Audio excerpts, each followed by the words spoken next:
안녕하십니까. 더불어민주당 박경미 대변인입니다. 오늘 오전 세 가지 주제로 현안 브리핑 드리겠습니다. 첫 번째 주제입니다. 대통령 놀이 나선 황교안 권한대행 용꿈 꾸나.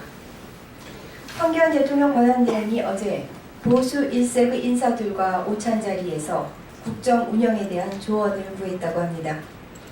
경제 상황 전반에 대한 선제적 대응은 물론 도널드 트럼프 미 대통령 취임식에 참석하라는 등 정상외교에 적극적으로 나서라는 주문도 이어졌습니다.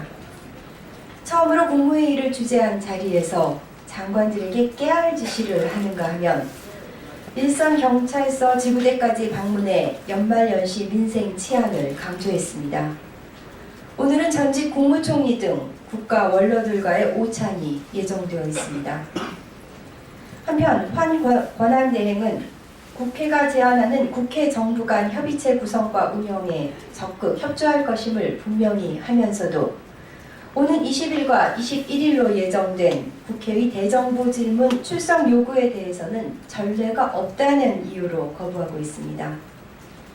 혹시라도 황교안 권한대행은 용꿈이라도 꾸는 것입니까? 수백만 광장이 촛불로 심판받은 박근혜 대통령의 전철을 밟고 싶지 않다면 국회의 부름에 즉시 응답하십시오. 황 권한대행은 말 그대로 제한적으로만 권리를 행사하는 한시적인 권한대행에 지나지 않습니다. 대통령이라도 된 것처럼 행세하려 해서는 안 됩니다.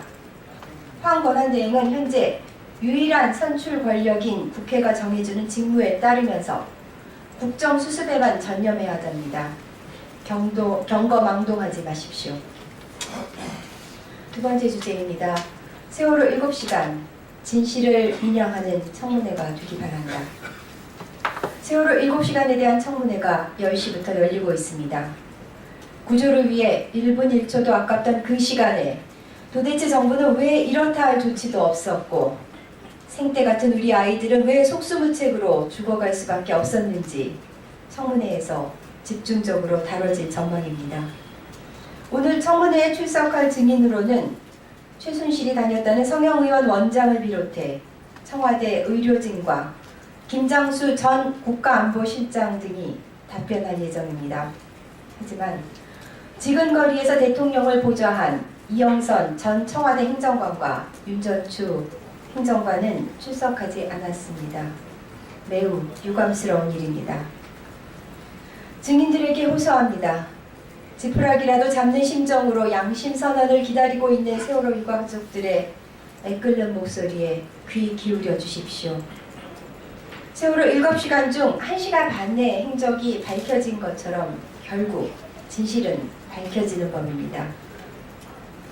여전히 미스테리로 남아있는 5시간 반의 행적이 오늘 청문회를 통해 투명하게 드러나기를 희망합니다. 아직 그 바다에 9명의 국민이 있습니다.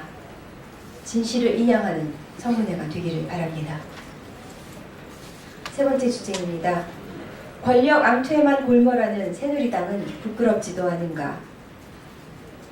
새누리당 친박 지도부가 자진 사퇴한 윤리위원들의 자리에 친박계 인사들을 채워넣었습니다. 더욱이 새누리당은 친박계와 비박계로 나뉘어서 서로 당을 떠나라며 아귀다툼을 벌이고 있습니다. 하루하루 점입 가경입니다. 권력만을 위해 이전 투구를 벌이는 새누리당은 정녕 국민들에게 부끄럽지도 않습니까? 집권 여당으로서 일말의 책임감이라도 있다면 나라를 이 지경으로 만들어 놓고도 권력 앙투에만 골몰할 수는 없을 것입니다. 새누리당은 비선실세 국정농단 사태의 공범이자 부역자로서 국민 앞에 섰고 대제하고 국정 안정을 위한 야당의 노력에 협조해야 합니다. 그렇지 않으면 새누리당도 박근혜 대통령처럼 국민의 준엄한 심판에 직면하게 될 것입니다. 이상입니다. 감사합니다.